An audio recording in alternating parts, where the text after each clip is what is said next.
tell you that I fell in love with the Catholic Church all over again. Absolutely fell in love with it. And I'll share with you some of those rites and rituals that we do that really do promote good mental health. But there are a couple of things that I like to begin with. One, I like to give you a star just for showing up. And I've got a little angel here, and she's going to start passing out the stars. Right? Now, I'm not sure when was the last time you got a star. A while ago, huh? But you can have some fun with that star if you place it in a strange spot. When you go to get your children tonight, and they say to you, you can create a teachable moment. Who knows what a teachable moment is? What's a teachable moment? A teachable moment is approximately 45 seconds when the kids are going to actually listen to you, whatever it is. You know what I mean? So you get about 45 seconds. They'll say, "Oh, Mom," or "Dad, how come you got that star?" So you got 45 seconds. You can sell them anything you want. But now if you should say to them, "Oh, I went to class to find out how to be a better parent," what does that child hear? What does that child hear that you're going to class to be a better parent? What? What was wrong with your parenting? What was wrong with your parenting before? Trust me, if you want to know, you just ask them. They will tell you everything that's wrong with your parenting, all right? Or you can tell them, I just went to a class to see if I couldn't be a better Catholic. What does your child learn when they hear that you want to learn more about your faith? What do they learn? That it's an ongoing process. You don't know it all, really. You don't know it all. Ah, that's a startling effect. But passing out these stars is also scripturally valid.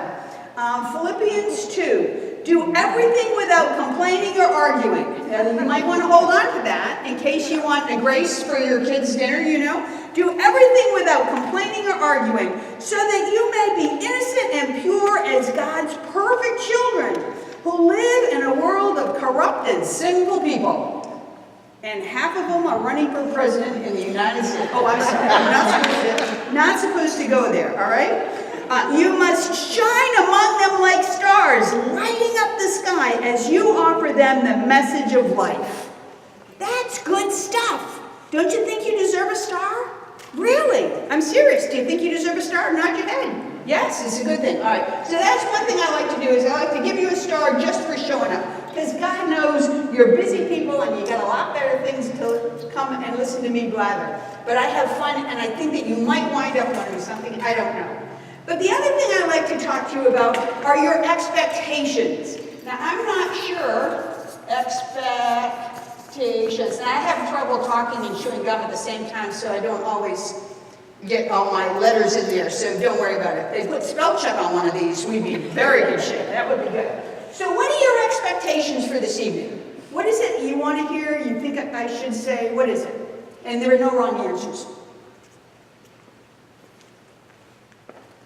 Parenting tips. Okay, she wants some parenting tips. All right, so here's a little tip right there, okay? Parenting tips. What else? Ways not to kill my child. Oh, very good. Very good. No kill zones. Very good. I'm not even going to ask how old your child is because I can guess. What else? How to keep them in church. Oh, you want to keep them in the church, huh? There's the steeple. All right, now you want to keep them in church, so I'm going to put some bars on there, okay? All right, you got some bars, you want to keep them in church, all right? What else? How to get them to go to church. Oh, you want to get them to go to church. Oh, all right, now you go. There you go. Now you got to get them to go to church. Okay, what else? Patience. Oh, you want patience. Oh my goodness, patience. What do you think patience looks like? Oh, all right, well, wait a second. All right, this is what patience looks like. All right, and see if you can guess what that is. TNT? Yeah, oh, TNT, very good. It's a tea bag. Because when you tea bag, you know, you got to put it into the boiling water, and then you got to wait for it to brew, right? So that's patience right there, all right? Patience, all right? Okay, we got a little bit of room down here. Something else? What else would you like to see or hear tonight? How to help them deal with the temptations of the world. You want to help them what? Deal with the temptations and make the good choice. Oh, Oh, very good. You want good choices. All right, so we got the angels over here, right? Got the angels here, and who's over here?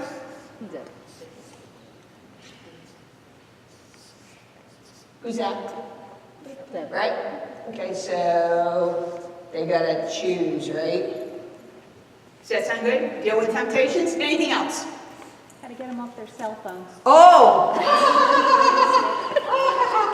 Good luck with that. Good luck with that. Okay, there we go. Anything else? Anything else? Okay, so what have I just done? What have I just done? I got one. Okay. Yes, I've learned this. Okay. Learning to help others. Oh, okay, so you want to help others? Yeah. How do we do this?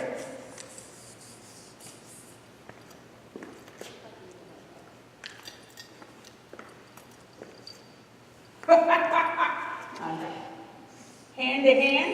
Does that sound all right?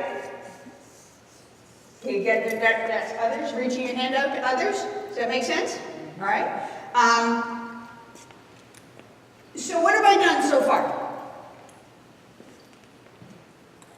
Not a darn thing. No, the first thing I did is I welcomed you, right? And I gave you a star just for showing up, so hopefully you won't throw anything at me. Sounds good. But I talked to you about your expectations, and I put your words into pictures.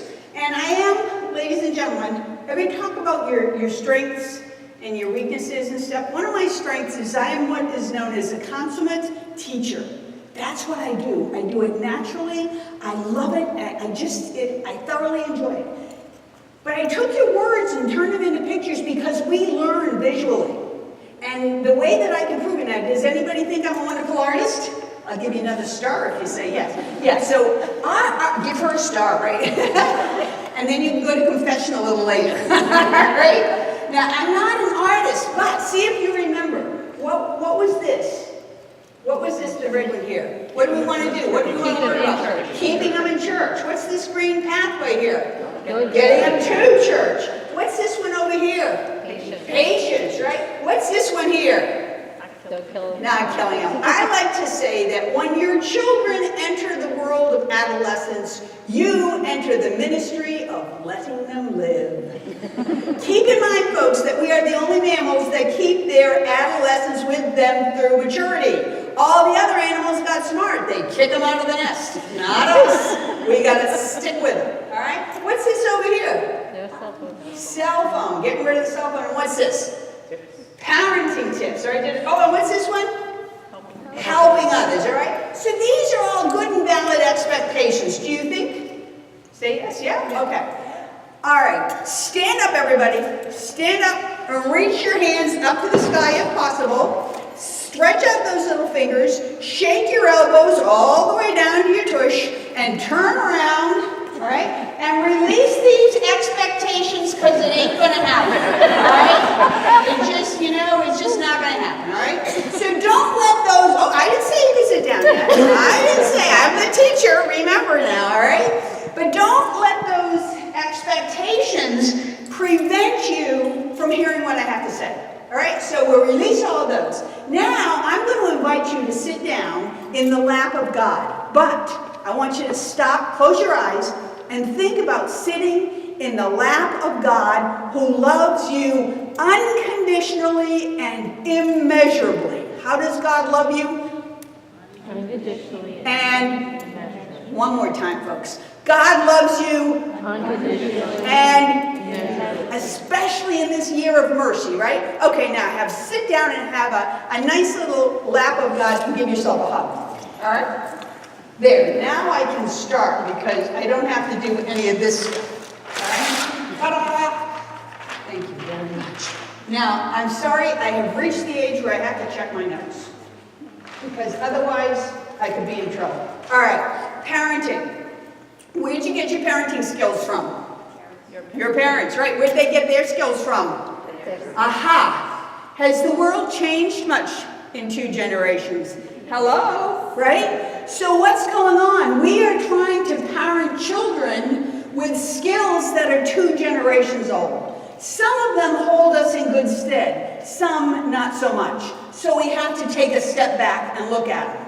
I started taking my first parenting class when my third child was 3 years old, and I took them and I took them and I took them, because with 4 kids I always had someone with an issue, and I kept on taking them, and finally I was at one of the Lutheran church at a lunch group, and a practically perfect plastic person, you know the type? They're born with curly hair and makeup on, right?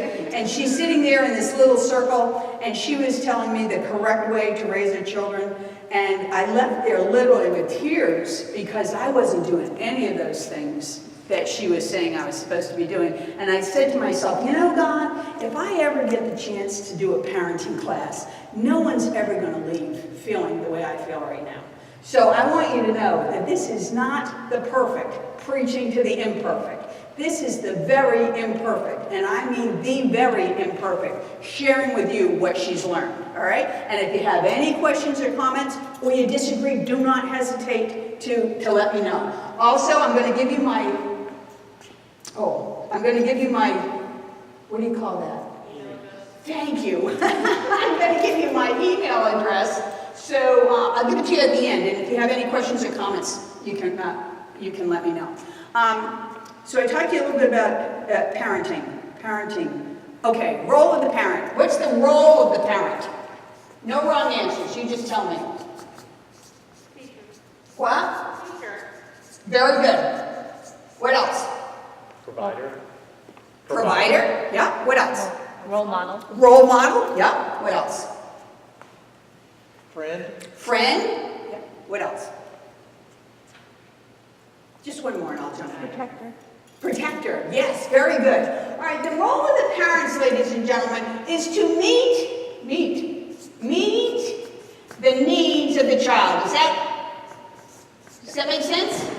Meet the needs of the child. All right, meet the needs of the child. And we have several different sets of needs. The first are the physical needs. The physical needs of the child are food and water, right? Sound good? Y'all agree? Clothing and shelter. Clothing and shelter.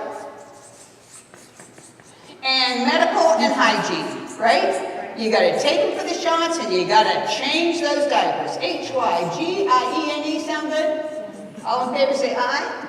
All right. Now, ladies and gentlemen, these first 3 needs have been codified. That means if you should fail to meet these needs in an age-appropriate manner for your child, you are guilty of neglect. All right? The fourth one has not been codified, but I feel strongly about. See if you agree. The fourth physical need for a child is that they need rest and exercise. Do you believe it? Yeah. All right, rest and exercise. So those are the physical needs of the child. The emotional needs of the child are power and control. This is no particular order. It's just the way that I learned it. If you show me a child that has no power and control, I'll show you a very angry child. Another emotional need of the child is that of safety. S-A-F-E-T-Y. A child cannot learn unless they feel safe. And that can be very disturbing to any mother or father that happens to be a yeller. Anybody here happen to be a yeller? Am I the only one? I'm the only honest one? Oh, no, good. All right. So what this means, ladies and gentlemen, is sorry if I get close to getting when you get screaming and yelling and yelling your name, pick it up, yelling back. We think we're teaching them that they ought to be doing something. They are shutting down and they are protecting themselves. Darn. I tell you, when I took that first parenting class, not only did I meet a lot of other really nice people, but I found out some of the things that I was doing, expecting a specific result, was in fact causing the exact opposite to happen. And I thought, wow. Like I thought, if I screamed and yelled at them, man, they get it then, right? They don't. They shut down and protect themselves, all right? Emotional needs of the child, power and control, safety. A child needs to feel like they belong. Right? And finally, the child needs to feel like they are special and unique. U-N-I-Q-U-E. Right? Now, does this make sense to you? And stop and think about yourself. You have these needs, right? Hello? Nod your head. There you go. And you also have these emotional needs, do you not?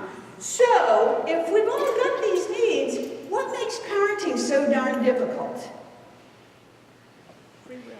What? Free will. Free will. Right. Well, that's true. It is.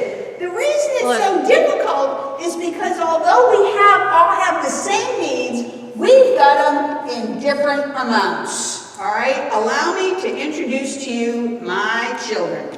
This is my daughter, Alicia. She has a high need for power and control. She walks into a room and she organizes it. In high school, she was the president of every group that she joined in, and in her adult life, she was telling some state, I think it was the state of Washington, I'm not sure which, how to invest their money.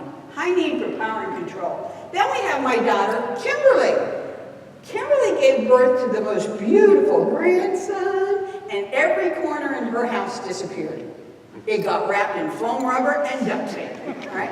Kimberly, her husband can't take the trash out because she resets the burglar alarm system on. If she wants to go out for a run, she's got her can of mace. High need for safety. Then we have DJ. DJ is our family connector, and he belongs like nobody's business. He calls at least twice a day. One day I was at a parish over in the other side of Orlando, and I was just at this point in the program, no lie, and my cell phone rang. And it was DJ calling me to tell me that the next day was my sister's birthday. So, I mean, he's the connector. And he loves to belong. He just really is. He's just a joy. And then we have Brett Francis, number 4. Luckily, I started taking all of those parenting classes because if I hadn't become aware of this unique child, I could have done some real damage. This child here views the world differently.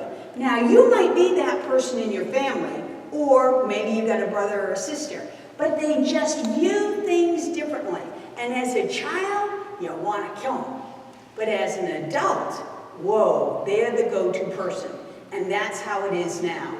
Whenever these three have a life-changing event, or even just something different that they've got a question about, the first thing everybody says is, have you called Brett? Right? So it's really important that we recognize we all have these in different levels. Now, what does that look like in the parent-child relationship? How many of you can own that you have a high need for power and control? What happens if you give birth to a child that has a high need for power and control? What's that called? A nightmare, what'd you say? It's called a lot of tension, huh? It's not very comfortable. But now, what about safety? Anybody here have a high need for safety? Well, if you've got a high need for safety and you give birth to a child with a high need for safety, what do we got? We got a couple of recluses, huh? They're not going to do anything. They're never going to leave the house. You have to learn how to control. Up here you need to let go. Down here you need to encourage. You have to learn how to encourage. How about a high need for belonging? Well, if you've got a high need for belonging and you've got a child that's a high need for belonging, you can get enmeshed. Huh? You can't tell where he ends, where you begin, where she ends, it can get very complicated. And then if you have two people that have high need to be unique, I honestly don't know what that would look like. I really don't. One example of this one, the high need to be unique, I was teaching in an alternative classroom, so I knew that report cards had come out. He was the youngest, all the others were away at college. So I came home and I said, hey, Brett, can I see your report card? Report cards came out. Where's yours? I don't ask to see your paycheck. All right, see your response? See your response? Now, how do you want to tick off an adolescent? What do you do if you want to tick off an adolescent? Take away the phone. You laugh. You laugh at what they're saying. And he's getting angrier, and I'm laughing harder. And finally I said to him, I said, Brett, I'm sorry, but I work with kids that don't know where they're going to be living. They don't even say, where do you live? They say, where do you stay? They have parents that don't feed them, don't take care of them. I just asked to see your report card. So the next morning, the report Had nothing to do with grades, folks. It's just the way he views things, that he has a sense of privacy, and that's the way it should be. So my husband highlighted the words parents copy and put it up on the refrigerator. But do you see how this child, he just kind of views things differently, all right? So does this make sense to you?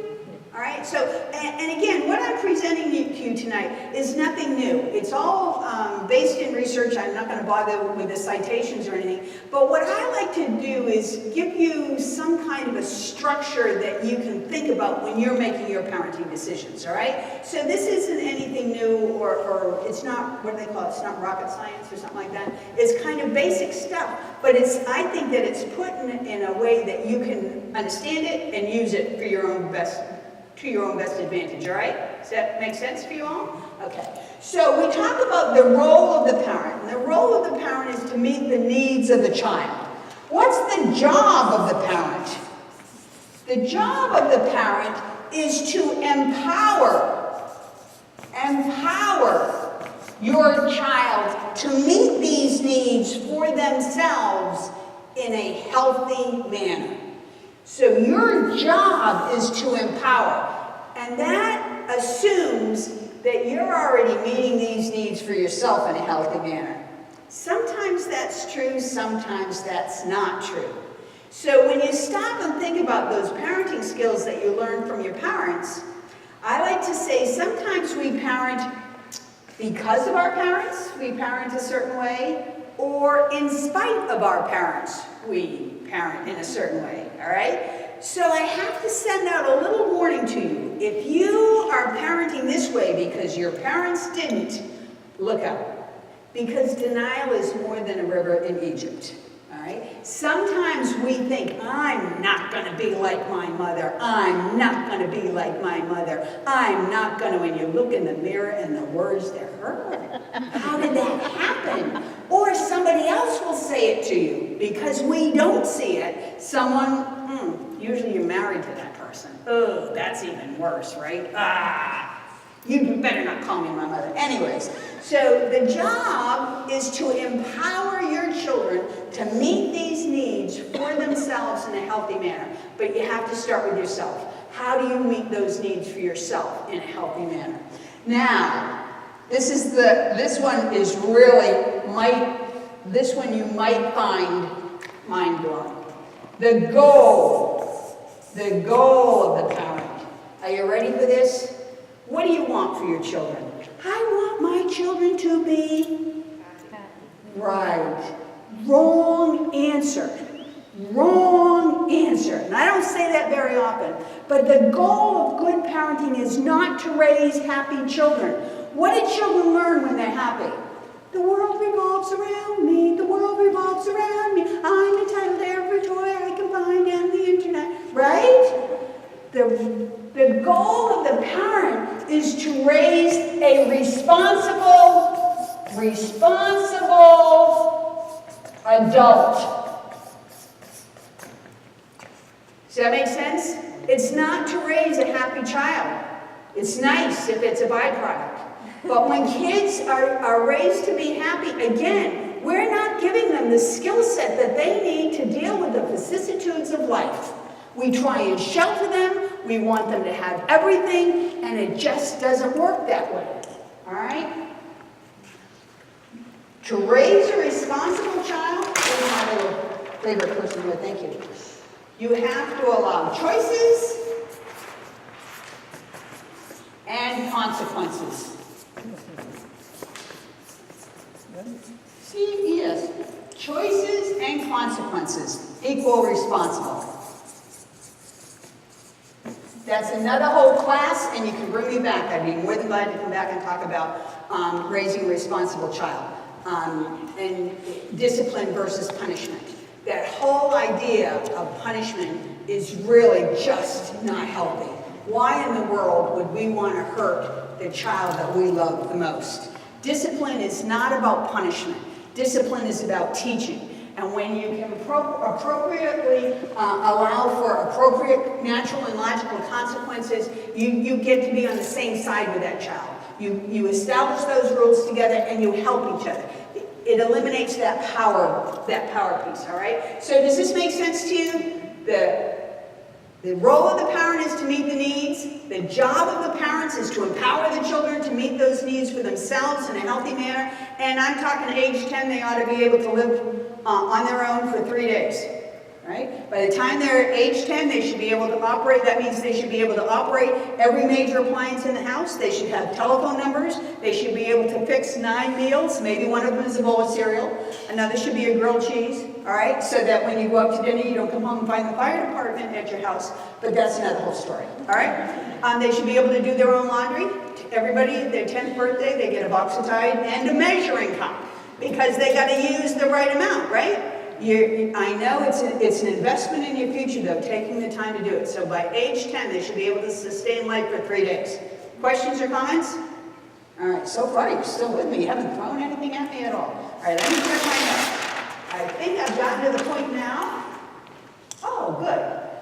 Passing on the faith. Wait, you know I'm going to keep this because I got a little bit of room, right? Okay. Passing on the faith. This I have to throw back to you. Why do you want to pass on the faith to the kids? Why? Gives a sense of community, a sense of belonging. Sense of community. Excellent. I mean, you're all here. You brought your kids here. You care about them learning the faith. Why? Pardon? It keeps them grounded. Very good. What else? You don't have to get up on Sundays.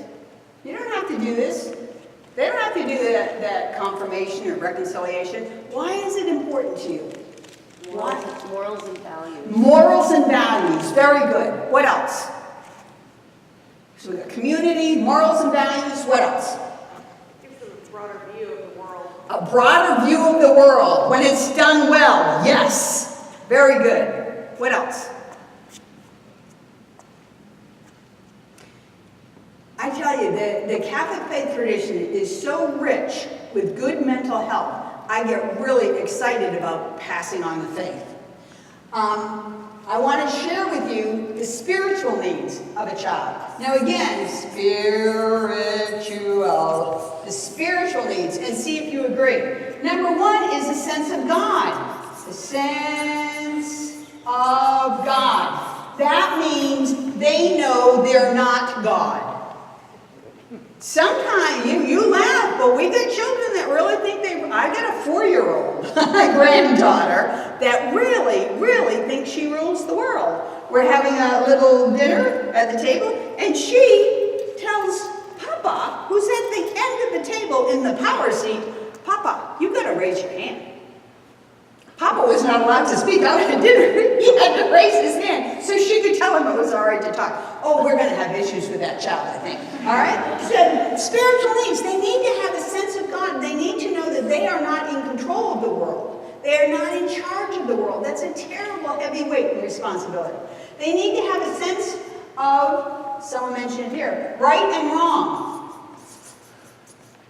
And wrong. And that's our W-R-O-N-G. And that's our moral compass, right? They had an examination of conscience tonight. That's the best thing you could do. I have a lot of fun with different, I really hope you'll invite me back to do a piece on the new evangelization, because I talk all about these things and how it fits into our Catholic faith tradition and how much fun, if you can believe that, an examination of conscience can be. But I can make that fun, honest, it's good. All right, so we have a sense of God, we have a sense of right and wrong. Let me just check my notes because I don't want to get off track here. This one, you never hear about this anymore. A sense of duty. Does anybody even know what that is? A sense of duty? I think my generation was the last generation to actually talk about that, having a sense of duty. Now duty has become a punchline and a joke about superpowers. What does a sense of duty mean? What does that mean to you when I say that? Giving back to the community. Giving back. A sense of duty to your family, a sense of duty to your community, a sense of duty to your country. In the United States, we don't do that. Other countries develop that very nicely and maintain it. But in the United States, we don't hear that sense of duty anymore, since they did away with the draft. All right? And then finally, we have a sense of self. Sense of self. But this sense of self is in reality, beyond denial.